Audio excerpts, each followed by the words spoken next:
Sem delongas, vamos abrir nossas Bíblias em 1 de Coríntios, capítulo 12, versículos 7 a 10. Eu queria que você prestasse muita, mas muita atenção a tudo aquilo que o Espírito há de falar por meio da palavra.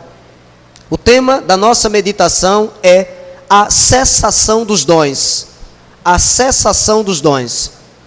Primeira epístola de Paulo aos Coríntios, capítulo 12, versículos 7 a 10. Encontramos ali 9 dons, chamados de dons extraordinários pelos teólogos, dons temporários, que foram alistados pelo apóstolo Paulo. Diz assim a palavra, 1 de Coríntios 12, 7.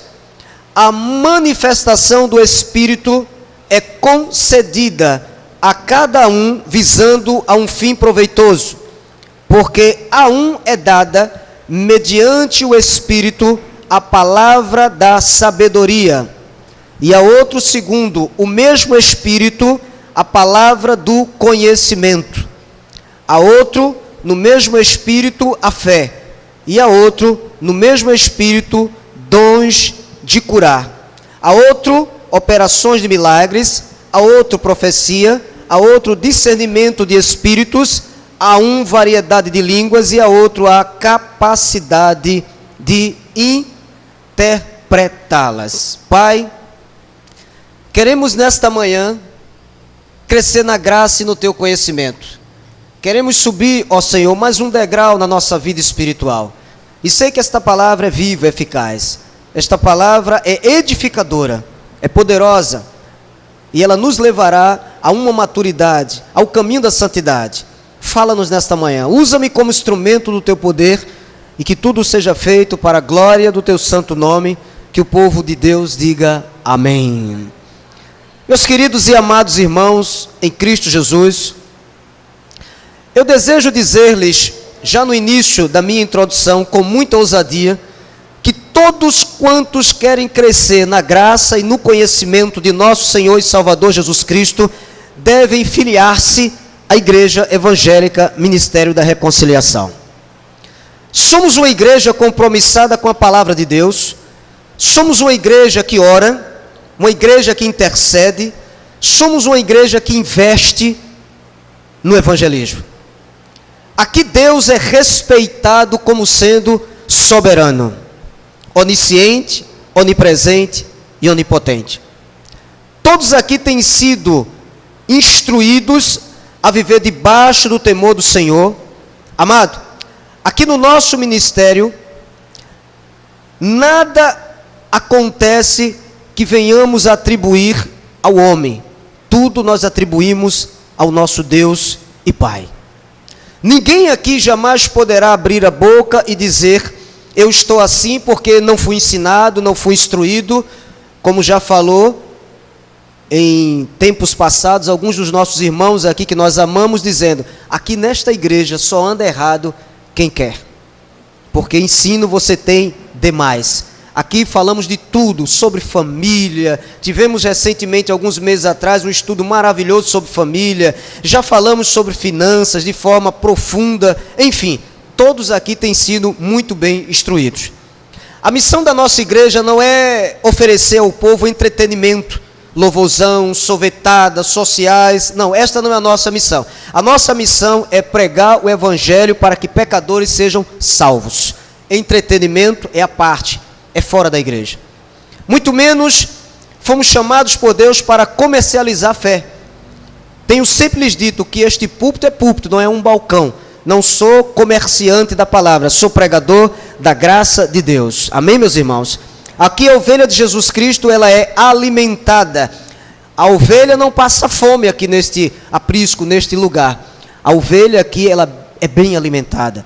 Aqui há pastos verdejantes. Aqui você não tem motivo para dizer: eu não vou ficar nesta igreja porque o pastor não prega o evangelho. Aqui você tem motivo de sobra para dizer: que dia é o culto? Eu quero estar no culto todos os dias porque ali realmente tem palavra. Você tem sido ensinado a discernir a voz de Deus e a voz do mundo e a voz do diabo. Pois bem, estamos nós a 21 dias do término de mais um ano. 2011 está indo para a eternidade e 2012 já se aproxima. E aqui estou mais uma vez para fazer hoje o que fiz e tenho feito durante todo este ano, pregando o Evangelho, alimentando o rebanho de Deus, e continuo gerando filhos por meio das minhas pregações. Sejam todos, portanto, gratos a Deus por ter um pastor que se preocupa com a tua alma e que tem se empenhado e tendo compromisso com o reino de Deus. Isso é o que você precisa, ter ensino da palavra e conhecer a Deus. Por que é importante que eu lhes diga tudo isso antes de ir a fundo no tema desta manhã? Porque, meus amados irmãos, há muitas pessoas que estão terminando este ano apáticas, fora da igreja do Senhor. E por quê? Porque muitas dessas pessoas não estão recebendo o mesmo alimento que você recebe. E não estão tendo o mesmo privilégio que você está tendo nesta manhã e teve durante todos esses anos. Ora, o que é que faz vocês sair de tão longe? Arthur Lundgren, é isso? Arthur Lundgren para vir para este lugar. Será que não há igreja onde vocês moram? Há, com certeza, muitas igrejas. Mas alguma coisa lhes traz aqui. O que é que faz com que o casal Luiz e Eliane venham do Iburo? O que é que faz com que Ricardo venha lá de Cavaleiro? O que é que faz com que o pastor Francisco saia, às vezes, religiosamente, lá de Maranguape 2? O que é que faz com que pessoas venham de tão longe? Eu? Não. A minha pessoa? Não. A palavra, como ela é ministrada, como a palavra aqui, ela sai desse altar. É isto que faz vocês estarem aqui. E eu tenho certeza absoluta que vocês estão se sentindo muito bem, obrigado, que vocês estão crescendo na graça e no conhecimento, e estão aqui nesta manhã, sabendo que irão subir mais um degrau na vida espiritual de vocês, no nome de Jesus, ok? Eu desejo, com a ajuda de Deus, convidá-los a meditar junto comigo sobre um dos temas mais polêmicos que existe, a cessação dos dons. Uma coisa que me chama a atenção é que há igrejas que pregam esta palavra que nós pregamos, que se colocam na posição de reformados, mas que se sentem pentecostais. Igrejas que pregam a predestinação e ao mesmo tempo nós vemos o pastor, o líder, o apóstolo, o ministro, o missionário, não importa, falando línguas. E até às vezes incitando o povo também a falar línguas. Ora, eu não consigo entender como alguém pode se dizer reformado, como alguém pode se dizer que crê nas doutrinas reformadas, que acredita que Calvino e tantos homens foram realmente usados por Deus, e ao mesmo tempo ter atitudes que são incoerentes com a graça de Deus, com a reforma protestante. Então eu queria que você, junto comigo, examinasse de forma cautelosa, de forma profunda, esses 9 dons chamados de dons extraordinários, porque eu tenho certeza absoluta, irmãos, que quando nós entendermos a fundo o que nós vamos estudar nesta manhã, você vai descansar ainda mais em Deus, no nome do Senhor Jesus Cristo. Amém? Eu entendo que este é um tema polêmico e que divide opiniões. Os carismáticos, os chamados pentecostais, os neopentecostais, afirmam que esses dons estão ativos e presentes na igreja. É por isso que vemos tantas pessoas afirmarem que falam línguas estranhas, não é? Que profetizam, que têm visões, enfim. Nós, de Visão Reformada, afirmamos com base no testemunho das Escrituras e no relato dos pais da igreja, que esses dons carismáticos, esses dons extraordinários, cumpriram o seu propósito no primeiro século, portanto, cessaram. Eles não são mais suficientes. Jesus disse: errais não conhecendo as Escrituras, nem o poder de Deus. E é justamente por desconhecer o que a Bíblia diz acerca desses dons, que muitos cristãos sinceros têm agido como crianças espirituais. Eu já coloquei alguns vídeos aqui para que vocês viessem assistir, onde nós vimos aqui certas atitudes que mostram a infantilidade das pessoas. Bem, abra sua Bíblia, em 1 Coríntios 3, por favor, que eu quero lhes mostrar o quanto Paulo sofreu para doutrinar esta igreja. Corinto era uma igreja infantil, uma igreja de pessoas que precisavam amadurecer muito.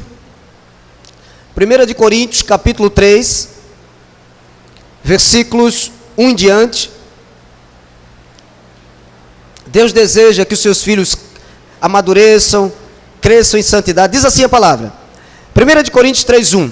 Eu, porém, irmãos, não vos pude falar como a espirituais, e sim como a carnais, como a crianças em Cristo. Leite vos dei a beber, não vos dei alimento sólido, porque ainda não podias suportá-lo, nem ainda agora podeis, porque ainda sois carnais. Porquanto, havendo entre vós ciúmes e contendas, não é assim que sois carnais e andais segundo o homem?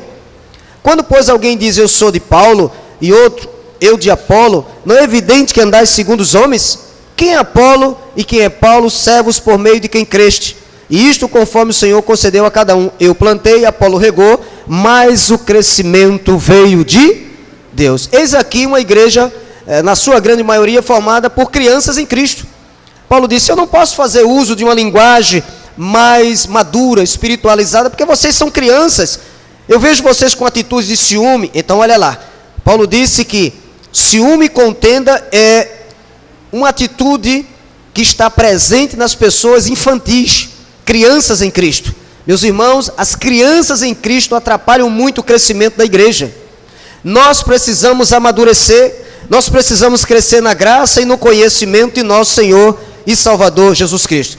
Mas sem delongas, vamos começar a examinar as Escrituras e descobrir o que ela nos diz, nos informa acerca desses dons chamados de dons extraordinários. Volte lá em 1 Coríntios 12 e passemos a examinar o primeiro desses dons extraordinários, a palavra da sabedoria. Porque o apóstolo diz assim, porque a um é dada mediante o Espírito a palavra da sabedoria. Bem, que dom é este? O que era esta palavra de sabedoria? Ela está presente na igreja? As pessoas conhecem este dom? Pastor, que tipo de dom era esse? Queridos irmãos, a palavra da sabedoria era a habilidade sobrenatural de tomar decisões ou falar sobre a palavra de Deus, ouça bem, pela ação direta do Espírito Santo na mente. Me permite ilustrar isso. Atos capítulo 6, versículos 8 a 10. Era a habilidade sobrenatural que era dada a algumas pessoas pelo Espírito Santo de expor a palavra de Deus ou de tomar algumas decisões, isso sob forma direta do Espírito Santo. Diz assim a palavra do Senhor. Temos o exemplo de Estevão, Atos 6, versículos 8 a 10. Estevão, cheio de graça e poder, fazia prodígios e grandes sinais entre o povo. Levantaram-se, porém, alguns dos que eram da sinagoga, chamada dos libertos, dos sirineus, dos alexandrinos e dos da Cilícia e Ásia, e discutiam com Estevão. E não podiam resistir à sabedoria e ao espírito pelo qual ele falava. Isto era um dom sobrenatural. Queridos irmãos, os adversários de Estevão não puderam resistir à palavra de sabedoria que ele possuía, pois tal dom era concedido a ele pelo Espírito Santo. Esse dom diz respeito também à orientação do rebanho. A igreja do primeiro século, a igreja primitiva, não possuía a Bíblia completa como hoje temos para nos orientar. O pastor hoje em dia, para orientar a igreja acerca de determinados assuntos, se utiliza da Bíblia, da palavra do Senhor, mas a igreja do primeiro século não tinha ela pronta como nós temos aqui. Preste atenção, hoje eu tenho a Bíblia completa, 66 livros aqui inspirados por Deus. Quando eu quero falar à igreja acerca de algum tema que Deus move o meu coração, eu vou usar a Bíblia. Ali estava Estevão, seus adversários ali presentes, ele não tinha Bíblia. O Espírito o capacitou a expor o maior de todos os sermões que nós encontramos na Bíblia. O maior sermão expositivo, sem as Escrituras, foi ministrado por Estevão. Então este dom não está mais presente hoje em dia na igreja atual do Senhor Jesus Cristo. Então o Espírito usava uma pessoa concedendo esse dom da palavra da sabedoria para que o corpo de Cristo fosse orientado. Era como se mais ou menos a coisa funcionasse assim. Os irmãos iam para a igreja e ficavam todos aguardando que Deus levantasse um homem que tivesse a capacidade de expor as Escrituras. Era assim que a coisa funcionava. Por quê? Porque o Novo Testamento não estava pronto. Eles só tinham em mãos o Antigo Testamento. Então a coisa funcionava dessa forma. O segundo dom é o dom da palavra do conhecimento. Esta era a habilidade de saber sobre fatos e compreender situações em virtude de de uma revelação direta do Espírito Santo. Temos exemplo na Bíblia, mas é óbvio. Atos 5 é o exemplo de Ananias e Safira, aquele casal que tramou, sabe? Aquele esqueminha tentando enganar a igreja. Atos 5, versículos de 1 a 10. A palavra do conhecimento era a habilidade de saber sobre fatos e compreender situações em virtude de uma revelação direta do Espírito. Diz assim a palavra de Deus, Atos 5:1. Entretanto, certo homem, chamado Ananias, com sua mulher Safira, vendeu uma propriedade, mas em acordo com sua mulher, reteve parte do preço e, levando o restante, depositou aos pés dos apóstolos. Então, disse Pedro: Ananias, por que encheu Satanás teu coração para que mentisses ao Espírito Santo, reservando parte do valor do campo, conservando-o, porventura, não seria teu? E vendido, não estaria em teu poder? Como, pois, assentaste no coração este desígnio? Não mentistes aos homens, mas a Deus. Ouvindo estas palavras, Ananias caiu e expirou, sobrevindo grande temor a todos os ouvintes. Versículo 6. Levantando-se os moços, cobriram-lhe o corpo e levando-o sepultaram. Quase 3 horas depois, entrou a mulher de Ananias, não sabendo o que ocorrera. Então, Pedro, dirigindo-se a ela, perguntou-lhe: dize-me, vendestes, portanto, aquela terra? Ela respondeu: sim, portanto. Tornou-lhe Pedro: por que entrastes em acordo para tentar o Espírito do Senhor?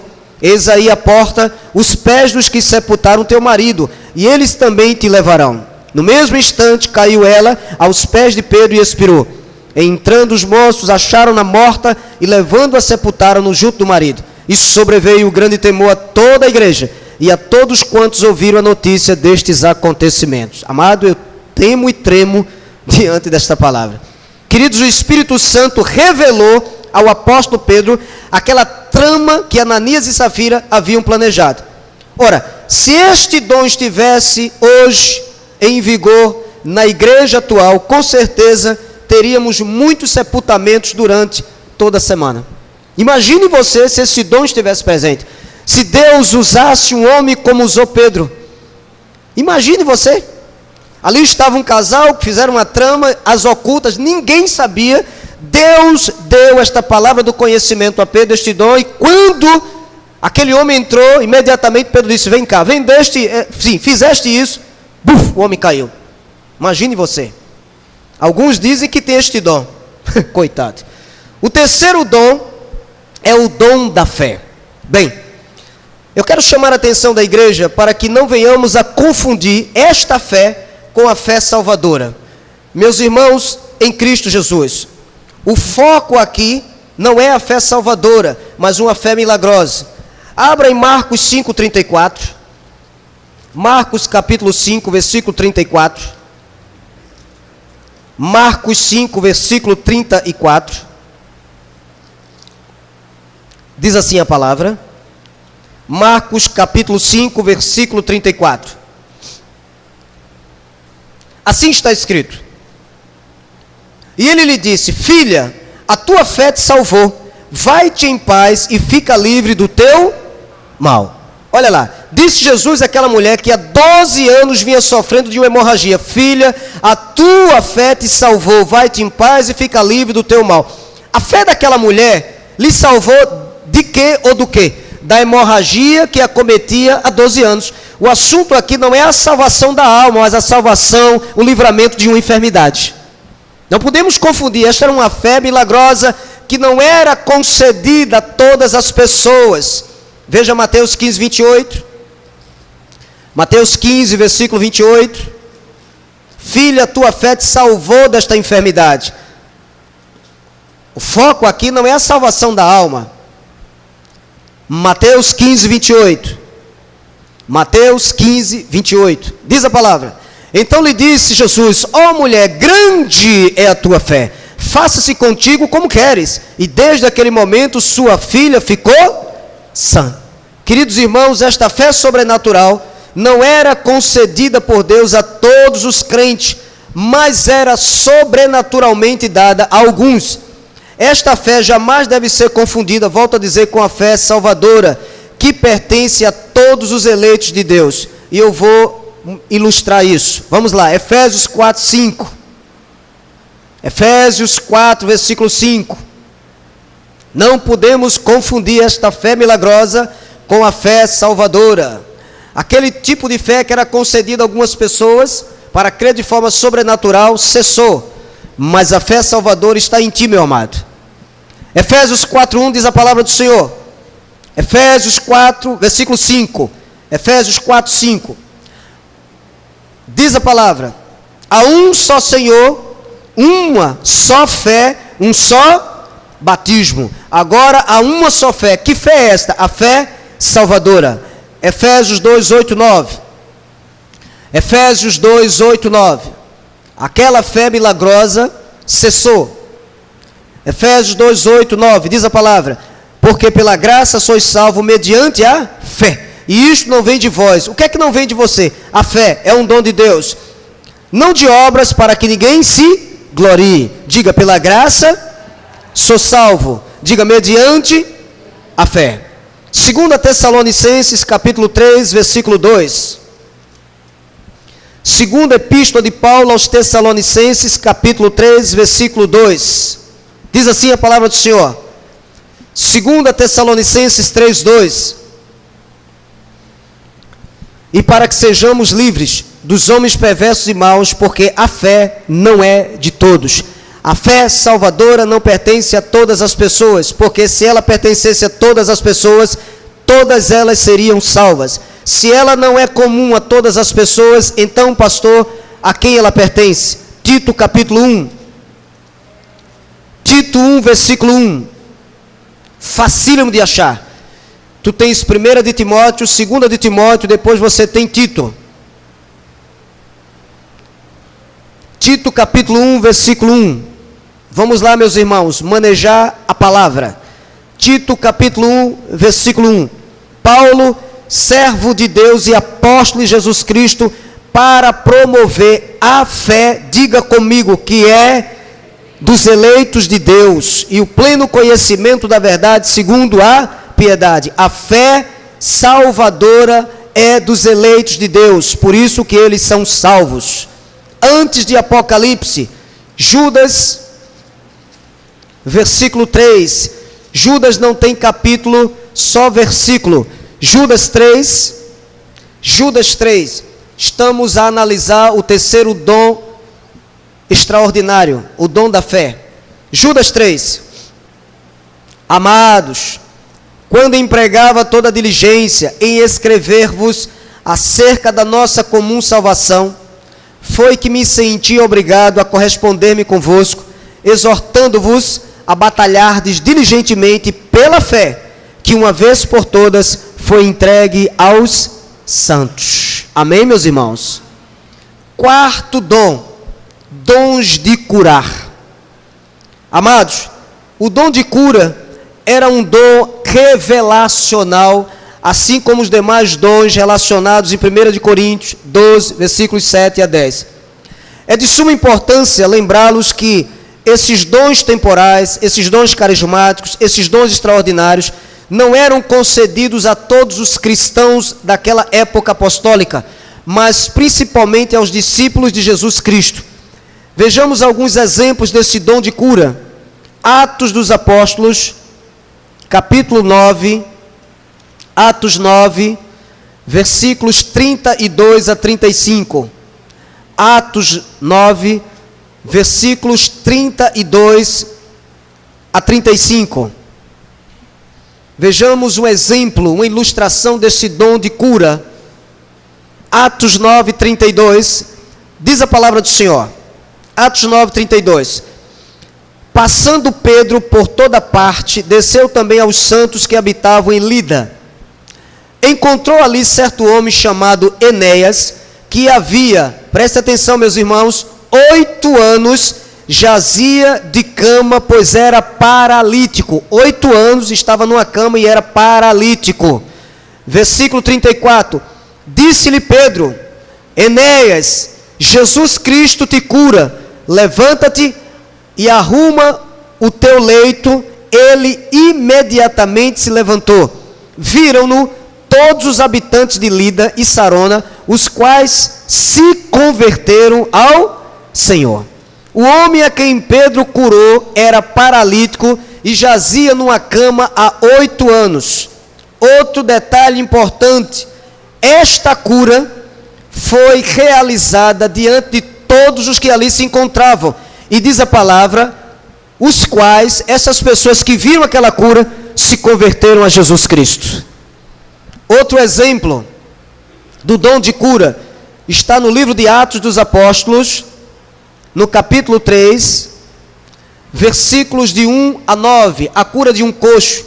O que é uma pessoa coxa? É um manco, uma pessoa manca. Coxo, manco, a mesma coisa. Atos 3, versículos de 1 a 9. Estamos analisando o quarto dom, o dom de cura. Dons de curar. Diz a palavra, Atos 3:1. Pedro e João subiu ao templo para a oração da hora nona. Era levado um homem coxo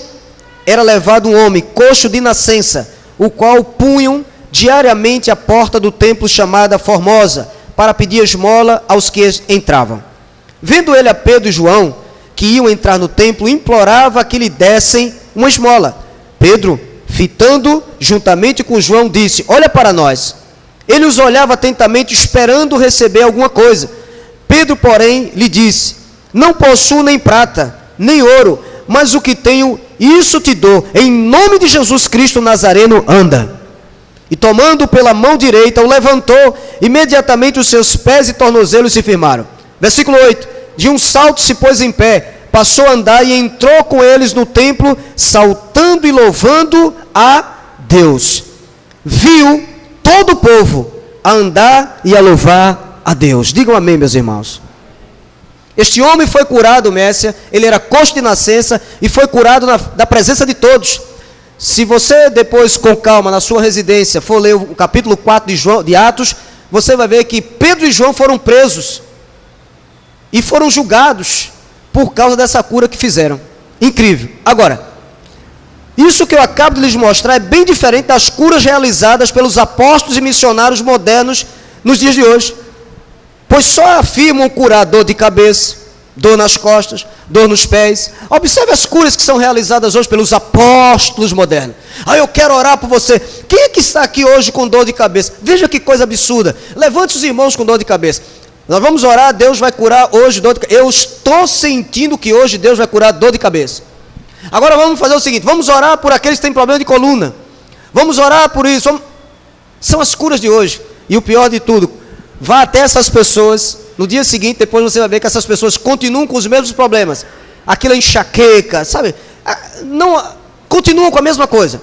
Não há curas como existiam no passado.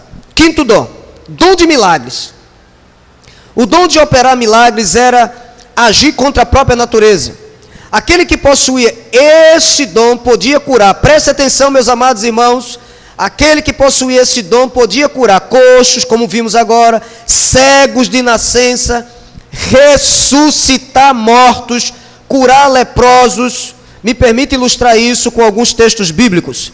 Atos 9, versículos 36 a 40. É o texto que fala da ressurreição de Dorcas, realizada por Pedro. Atos 9, 36. Havia em Jope uma discípula por nome Tabita, nome este que traduzido quer dizer Dorcas. Era ela notável pelas boas obras e esmolas que fazia. Ora, aconteceu naqueles dias que ela adoeceu e veio a morrer. Observe, ela veio a morrer. E depois de a levarem, puseram-na no cenáculo. Como Lida era perto de Jope, ouvindo os discípulos que Pedro estava ali, enviaram-lhe 2 homens que lhe pedissem: não demores em vir ter conosco. Pedro atendeu e foi com eles. Tendo chegado, conduziram-no para o cenáculo, e todas as viúvas o cercaram, chorando e mostrando-lhe túnicas e vestidos que Dorcas fizera enquanto estava com elas. Mas Pedro, tendo feito sair a todos, pondo-se de joelhos, orou e, voltando-se para o corpo, disse: Tabita, levanta-te. Ela abriu os olhos e, vendo a Pedro, sentou-se. Diga glória a Deus, meus irmãos. Vamos ver mais um exemplo. Atos 5, 12 a 16. Pedro ressuscitou aquela que já estivera morta. Atos 5, 12. Atos 5, 12 a 16. Pedro possuía este dom. Atos 5, 12. Muitos sinais e prodígios eram feitos entre o povo pelas mãos dos apóstolos, e costumavam todos reunir-se de comum acordo no pórtico de Salomão. Mas dos restantes ninguém ousava juntar-se a eles, porém o povo lhes tributava grande admiração. E crescia mais e mais a multidão de crentes, tanto homens como mulheres, agregados ao Senhor, a ponto de levar os enfermos até pelas ruas e os colocarem sobre leitos e macas, para que, ao passar Pedro, ao menos a sua sombra se projetasse em algum deles. Versículo 16.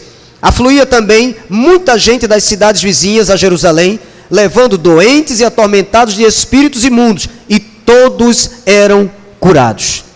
Queridos irmãos, porventura temos visto nós, os apóstolos modernos, andando sobre as águas? Nós o temos visto hoje em dia curando os cegos de nascença, os coxos, ressuscitando os mortos? Resposta: não temos visto. Por quê? Porque estes homens não operam milagres de cura, porque eles não são apóstolos, eles não possuem os mesmos dons que os apóstolos possuíam. Não há mais apóstolo hoje em dia. Depois da morte do último apóstolo, foi o apóstolo João, que João foi o último dos apóstolos a morrer 100 anos depois do nascimento de Cristo. A igreja jamais teve registros ou relato de outro apóstolo. Para que alguém fosse apóstolo, era necessário ter estado com Cristo, ter sido testemunho ocular de sua morte e ressurreição. Quem escolheu os 12 apóstolos? Não foi a igreja, mas o próprio Cristo. Vamos ver isso? Marcos 3. Esse tipo de pregação irrita as pessoas, viu? E esta pregação vai para a internet. Vão querer o meu scalp depois. Marcos 3, 13. Marcos 3, versículo 13. Mas eu tenho um compromisso com a verdade, meu irmão. Marcos 3, versículo 13. Quem escolheu os apóstolos foi Jesus Cristo. Não foram eles que se intitularam apóstolos. Marcos 3, 13. Depois subiu ao monte e chamou os que ele mesmo quis, e vieram para junto dele. Observe, ele chamou os 12. Ele chamou os que ele mesmo quis. Ouçamos as palavras do apóstolo Paulo, em 1 de Coríntios, capítulo 9, versículos 1 e 2. Os apóstolos modernos não possuem os mesmos dons que os apóstolos de Jesus Cristo possuíam. Ou seja, eles não têm poder para realizar nenhum tipo de milagre. 1 de Coríntios 9, 1. Disse Paulo: não sou eu porventura livre? Não sou apóstolo? Não vi Jesus nosso Senhor? Acaso não sois fruto do meu trabalho no Senhor? Se não sou apóstolo para outrem, certamente o sou para vós outros, porque vós sois o selo do meu apostolado no Senhor. Queridos irmãos, Paulo não esteve com Jesus Cristo. Pelo fato de ele não ter tido estado com Jesus, as pessoas, os falsos apóstolos na época, diziam: este homem não é apóstolo, ele não esteve com Jesus. Então houve uma certa resistência. Então Paulo teve que provar a estes homens que ele era de fato apóstolo, até porque Jesus apareceu a Paulo. Se Jesus não tivesse aparecido a Paulo, ele não teria sido considerado apóstolo. Presta atenção: para que alguém fosse chamado de apóstolo, esta pessoa teria que ter estado com Cristo, visto seus milagres e ouvido a sua pregação. Teria que ser testemunha ocular. Testemunha ocular. 2 de Coríntios, ouça o que ele diz. Segunda epístola de Paulo aos Coríntios, capítulo 12, versículos 11 e 12. Para que alguém fosse considerado apóstolo, era necessário que tal pessoa tivesse sido testemunha ocular dos milagres realizados por Cristo. Era alguém que tinha que ter estado com ele. 2 de Coríntios 12, 11. Tenho-me tornado insensato, a isto me constrangeste. Eu deveria ter sido louvado por vós, porquanto em nada fui inferior a esses tais apóstolos, ainda que nada sou.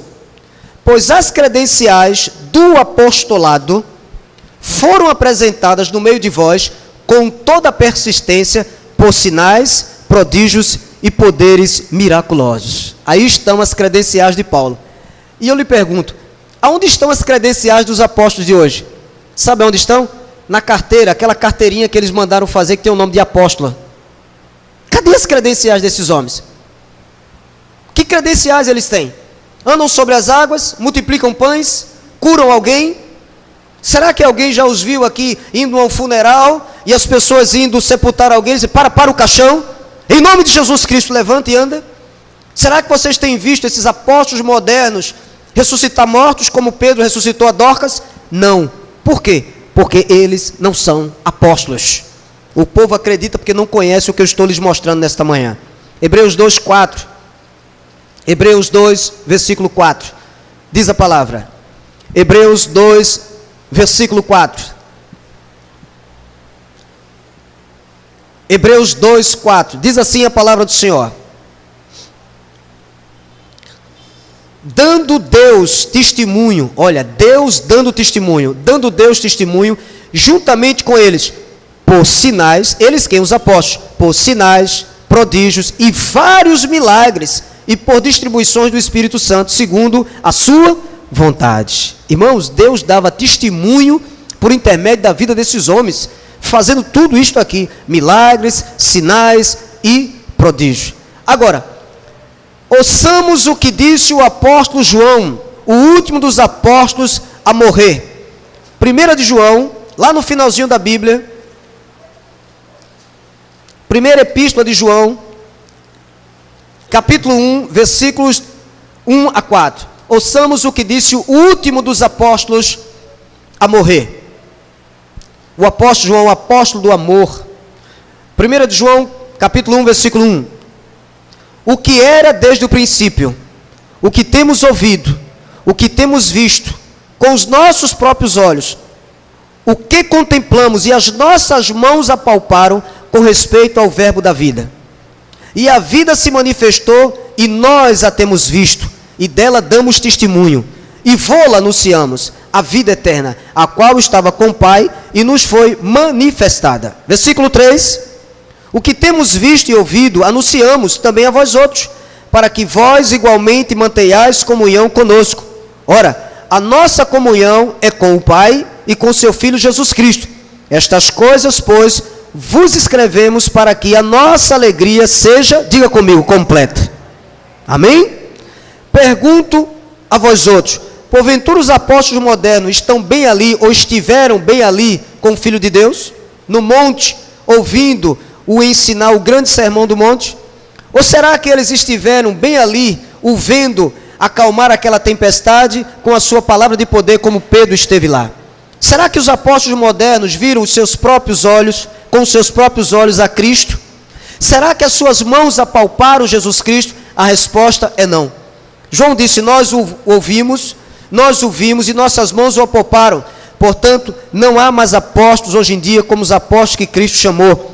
Nunca houve sucessão apostólica.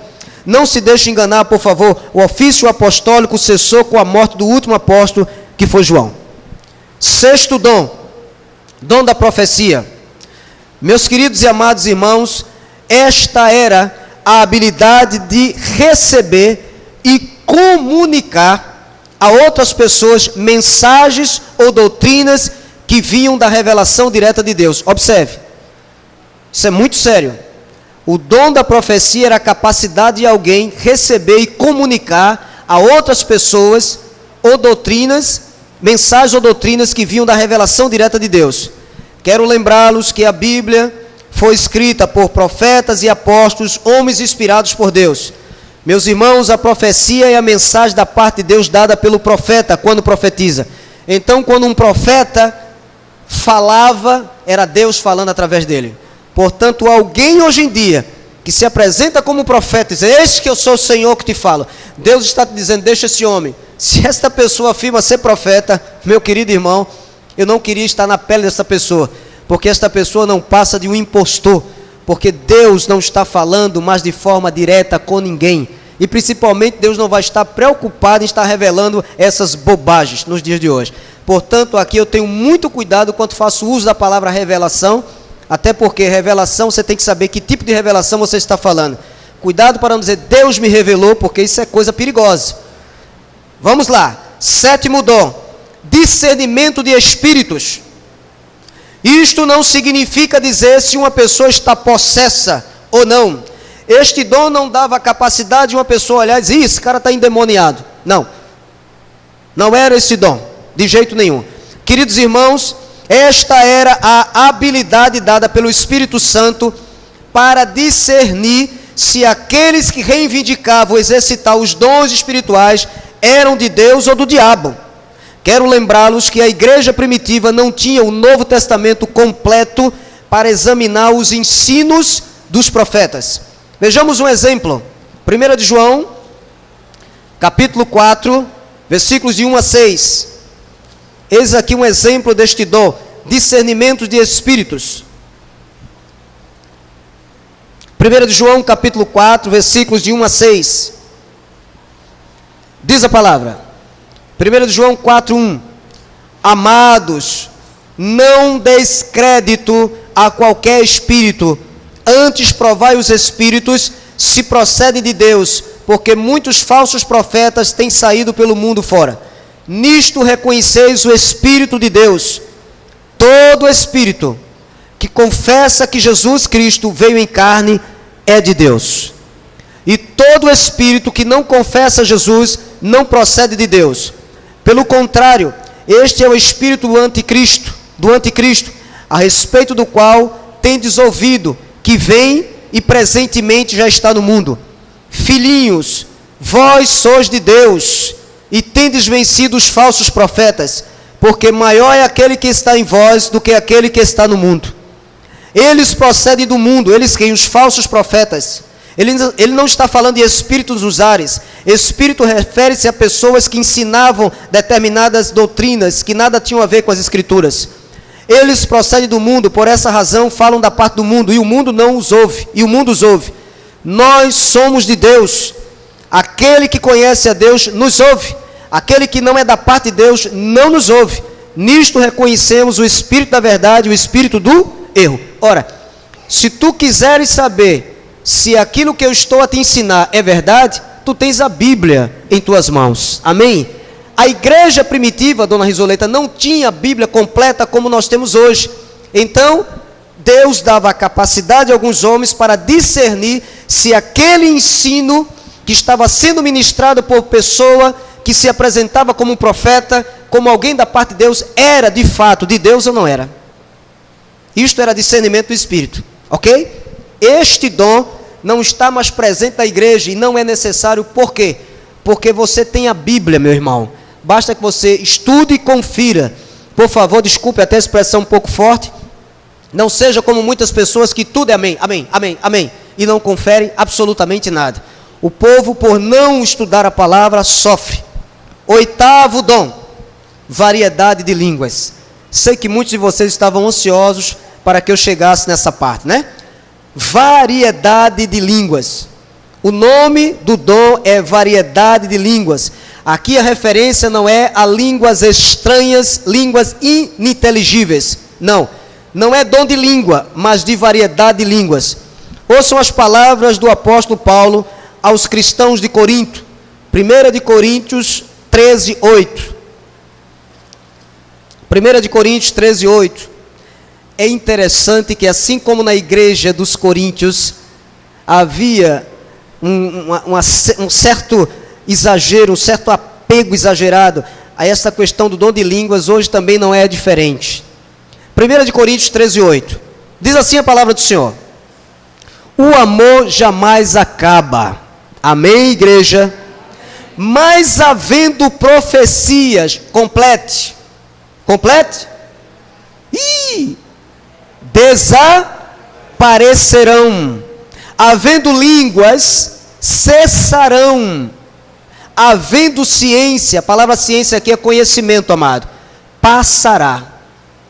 Paulo estava afirmando que estes dons, profecias, línguas, conhecimento iriam desaparecer.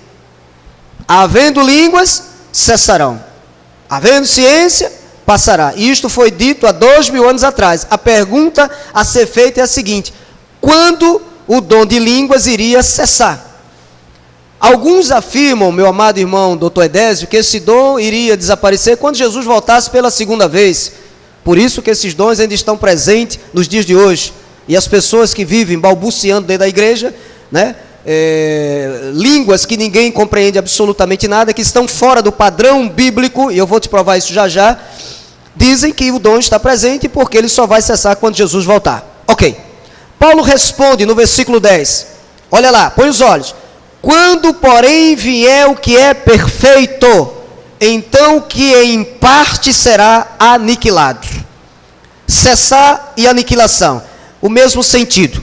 Abra sua Bíblia, na segunda epístola de Paulo a Timóteo. Paulo disse que, quando o perfeito viesse, aqueles dons desapareceriam. Segunda de Timóteo, capítulo 3, versículos 16 e 17. Que perfeito era esse? Que quando chegasse esses dons iriam desaparecer. Vamos lá, vamos descobrir. Segunda epístola de Paulo a Timóteo, capítulo 3, versículos 16 e 17. Segunda de Timóteo 3, 16 e 17. Diz a palavra do Senhor: toda a Escritura é inspirada por Deus e útil para o ensino, para a repreensão, para a correção, para a educação na justiça. Atente ao versículo 17. A fim de que o homem de Deus, me ajuda, irmãos, me ajuda, seja perfeito e perfeitamente habilitado para toda boa obra. Santos preciosos do Senhor, amados de Deus, quando o cânon das Escrituras tivessem sido completados, então a igreja teria a revelação completa. Ora, a Bíblia, estando completada, é perfeita no sentido de que ela nos é suficiente como revelação para todas as nossas necessidades. Em outras palavras, o que nós precisamos é da palavra. Não temos necessidade de mais nenhum acréscimo, nenhum tipo de revelação. O que Paulo realmente estava afirmando é que quando vier o que é suficiente, o inadequado, o parcial desaparecerá. As línguas cessarão no momento em que o Novo Testamento estivesse completado. Portanto, os dons extraordinários de 1 de Coríntios 12, que nós estamos examinando, não seriam mais necessários, porque tais foram necessários naquele momento para a igreja do primeiro século. Hoje não temos necessidade nenhuma mais desses dons, até porque a Bíblia está pronta. E ela contém 66 livros, diga 66 livros, 1189 capítulos, 1189 capítulos e 31.173 versículos. 66 livros inspirados por Deus, 1189 capítulos inspirados por Deus e 31.173 versículos, todos inspirados por Deus. Nono e último dom, interpretação.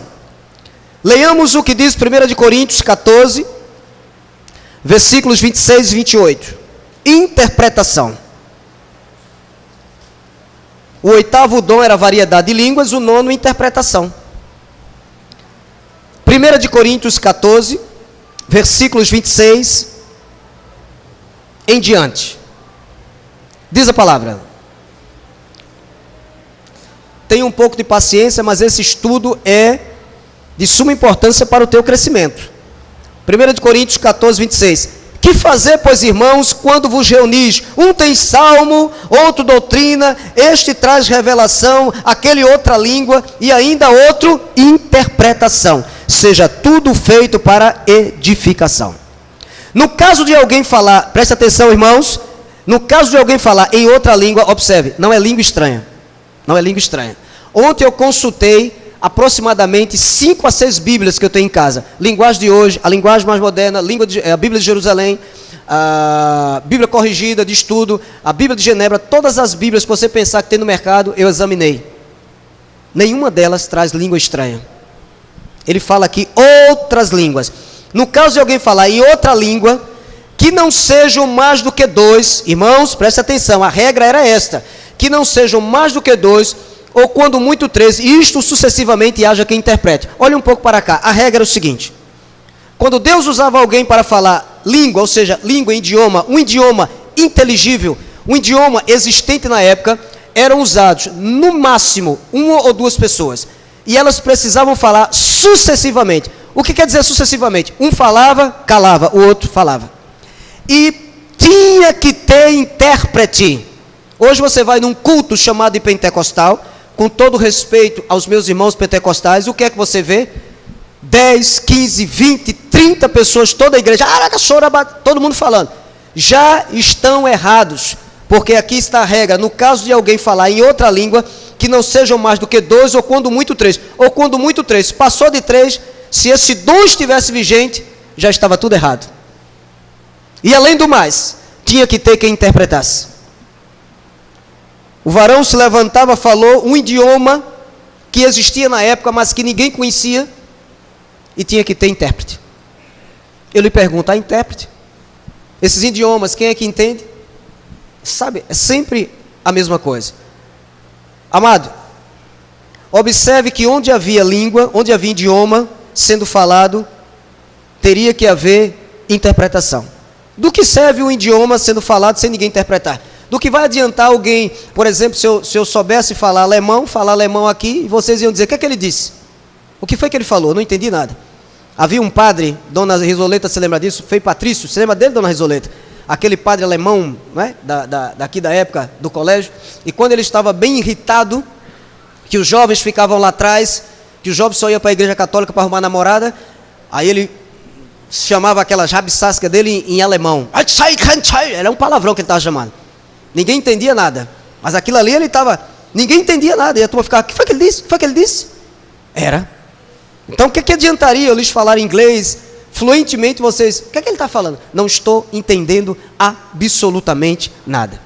Abra no livro de Atos dos Apóstolos, rapidamente, capítulo 2, Atos 2, para uma maior compreensão do que estou lhes dizendo. Atos 2, versículos de 1 a 13. Atos capítulo 2, Atos 2, versículos de 1 a 13. Eis aqui a descida do Espírito Santo no dia de Pentecostes. Atos 2, 1. Vamos ver o que é que aconteceu aqui no livro de Atos, capítulo 2, versículo 1. Ao cumprir-se o dia de Pentecostes, que era uma das 8 festas judaicas, estavam todos reunidos no mesmo lugar. De repente, eita, eu amo essa expressão. De repente veio do céu um som, como de um vento impetuoso, e encheu toda a casa onde estavam sentados. E apareceram distribuídas entre eles línguas como de fogo, e pousou uma sobre cada um deles. Atente ao versículo 4. Todos ficaram cheios do Espírito Santo e passaram a falar línguas estranhas. Está na sua Bíblia assim? Não. E passaram a falar em outras línguas, ou seja, em outros idiomas, segundo o Espírito lhes concedia que falasse. A primeira coisa que tu tens que entender é o seguinte: estes discípulos, Luiz, falaram idiomas inteligíveis, línguas que existiam na época, porque o Espírito capacitou-os a falar aqueles idiomas. Era como se nós estivéssemos aqui, o Espírito Santo nos capacitasse a falar hebraico, alemão, inglês, espanhol, sem nunca termos ido a uma escola. Continue a leitura, versículo 5. Ora, estavam habitando em Jerusalém judeus, homens piedosos, vindos de todas as nações debaixo do céu. Quando, pois, se fez ouvir aquela voz, afluiu a multidão, que se possuiu de perplexidade, porquanto cada um, ou seja, cada uma daquelas pessoas que ali estava naquele dia da festa de Pentecostes, porquanto cada um os ouvia falar na sua própria língua. Ou seja, meu irmão, o que os discípulos estavam falando, eles compreendiam. Não era nada de estranho. Ok, queridos? Versículo 7, versículo 8. E como os ouvimos falar cada um em nossa própria língua materna, somos partos, medos, elamitas e os naturais da Mesopotâmia, Judeia, Capadócia, Ponto e Ásia, da Frígia, da Panfilha, do Egito e das regiões da Líbia, nas imediações de Cirene, e romanos que aqui residem, tanto judeus como prosélitos, cretenses e arábios, como os ouvimos falar em nossas próprias línguas. O quê? O quê? que é que eles falavam nas línguas? As grandezas de Deus. Todos atônitos e perplexos interpelavam uns aos outros. O que é isto dizer? Outros, porém, zombando, diziam: estão embriagados. O Espírito Santo concedeu àqueles discípulos, no dia de Pentecostes, a capacidade de falarem idiomas que existiam, mas nos quais eles nunca haviam aprendido. Nunca haviam aprendido. Aqueles discípulos estavam falando sobre as grandezas de Deus nas línguas, ou seja, nos idiomas daquelas pessoas. Agora, olha qual foi o propósito. Meus irmãos, Deus é maravilhoso. No dia em que homens tentaram construir uma torre que chegasse aos céus, esta torre levou o nome de Babel, que atualmente é chamada de Zigurate. Isso aí eu aprendi no primário, na 4ª série, a torre de Zigurate, a torre de Babel, no livro de história. Eles disseram: vamos alcançar os céus. Deus confundiu os seus idiomas. Havia um só modo de falar, ok? E Deus confundiu. Como eles não se entendiam, não puderam continuar o seu intento, separaram-se, e hoje as nações, cada um tem o seu idioma. Que coisa, a Bíblia é a verdade de Deus, né, irmãos? Então, no dia de Pentecostes, o que é que Deus fez?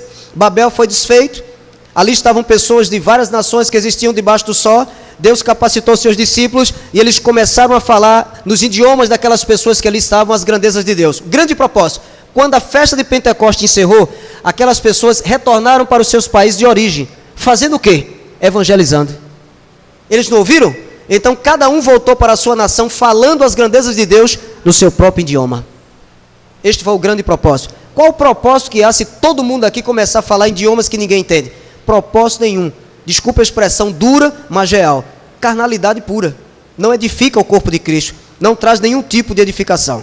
Meus irmãos, ouçam com atenção o que vou lhes dizer nesses minutos finais. Todos esses dons extraordinários que acabamos de examinar eram revelacionais. Todos, sem exceção, tinham um fim proveitoso: a edificação do corpo de Cristo, que é a igreja, e a autenticação da mensagem apostólica. Mas agora a igreja possui a Bíblia completa. A Bíblia nos é suficiente, pois ela é a palavra do nosso Deus e Pai.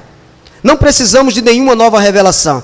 Eu nunca lhes digo aqui que estou trazendo nenhuma nova revelação. Eu sempre lhes digo: o que estou pregando, homens de séculos passados pregaram. Isto é honestidade. Temos que ser honestos com o povo de Deus. Hoje eu vejo homens dizendo: Deus me revelou o Apocalipse. Isto é mentira. O Apocalipse foi revelado a João. Não precisamos de revelação, precisamos de iluminação. Efésios 1:18, 2 Coríntios 4 fala sobre isso. Quando nós temos os olhos do coração iluminados, aí passamos a enxergar o que antes não enxergávamos. Ora, a Bíblia sempre esteve pronta quando eu nasci. Fui crescendo, me tornei católico, mesmo lendo ela não entendia. Por quê? Faltava-me não revelação, faltava-me iluminação. Ela já está revelada. Com a iluminação dada pelo Espírito, passamos a enxergar o que já está revelado. Amém, queridos? Ela já está pronta, já está revelada. Agora o que nós precisamos é ter olhos iluminados, ok? Agora, há outros dons que ninguém fala, mas que Deus deu à igreja. Por exemplo, o dom do ensino, o dom da exortação, que está em Romanos, o dom da contribuição. Contribuir é um dom. É um dom. Liderança é um dom. Ministério é um dom. Misericórdia é um dom. A igreja não mais precisa de profetas e apóstolos.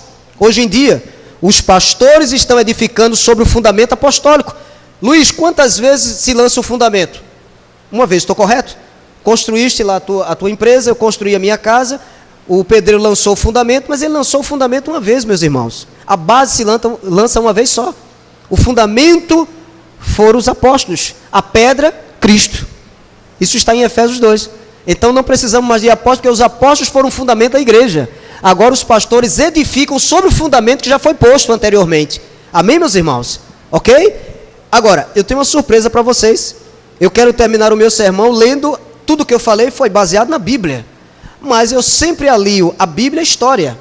Lamentavelmente, as pessoas não leem a história da igreja.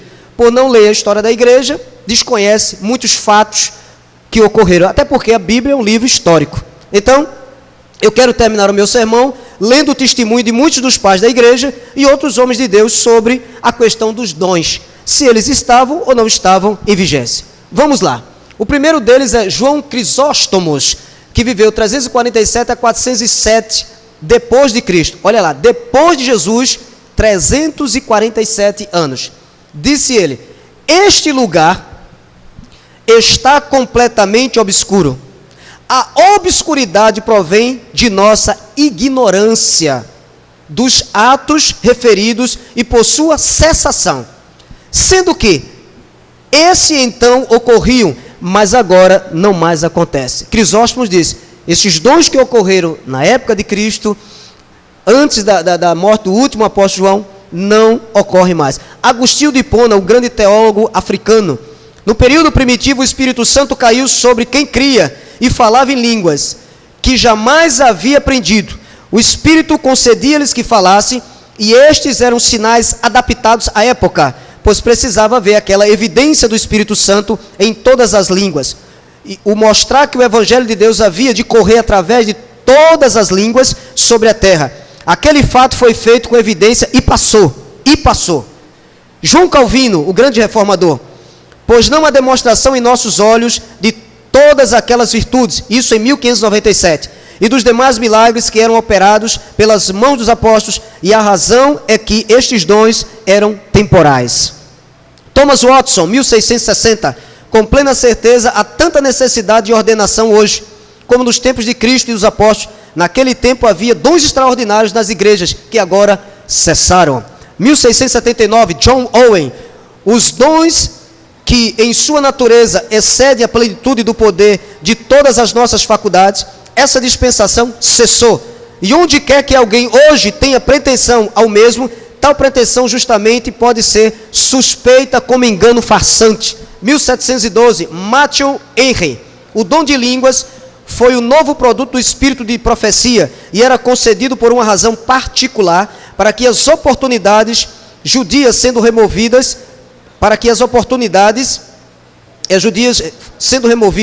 todas as nações puderam ser incluídas na igreja. Estes e outros dons de profecia, sendo um sinal há muito tempo cessado, e foram postos de lado, e não temos motivo algum para esperar reavivê-los. Ao contrário, se nos manda chamar a Escritura, a palavra profética, mais segura que vozes do céu, e a ela que nos exortam a estar atentos, a esquadrinhá-la e retê-las. Jonathan Edwards, 1738, dos dons extraordinários foram dados para pôr fundamento e estabelecer a igreja no mundo, mas assim que o cânon da Escritura ficou completo e a igreja plenamente fundada e estabelecida, estes dons extraordinários cessaram. Bem, eu teria outros exemplos aqui dado, Robert Allen Dabney, Charles Randy Spurgeon, o grande pregador batista, mas nós passaríamos muito tempo aqui. Estes são necessários para que vocês observem que no decorrer do passar dos anos, esses dons não apareciam mais em evidência. O último dos apóstolos a morrer foi João. João foi o último dos apóstolos. Assim que João recebe a revelação do Apocalipse, pouco tempo depois conta a história que João morreu. E depois do seu falecimento, não se viu mais nenhum apóstolo. Calvino não foi chamado de apóstolo. Martinho Lutero não foi chamado de apóstolo. Pastor Antônio jamais será chamado de apóstolo. Jamais. Porque o título de apóstolo já me é pesado. Apóstolo grego, pastor do grego poimen, quer dizer aquele que protege, que guarda o rebanho. Um rebanho tão pequeno já é tão desgastante. Imagina à medida que ele for aumentando cada vez mais, ok? Então, meus queridos e amados irmãos, esta igreja é uma igreja cessacionista. Portanto, não vamos ver aqui irmãos que conhecem a palavra, falando, tentando surpreender as pessoas, falando idiomas ininteligíveis, que ninguém compreende, onde não vamos chegar a lugar nenhum. A Bíblia já está revelada, não precisamos de novas revelações. O que cada vez você precisa é deixar de preguiça, estudar a palavra, e as dúvidas que você tiver, procurar o pastor, um irmão mais experiente, e aí você vai crescer na graça e no conhecimento de nosso Senhor e Salvador Jesus Cristo. Esta é a palavra que o Senhor colocou em meu coração para trazer a igreja nesta manhã, em nome de Jesus.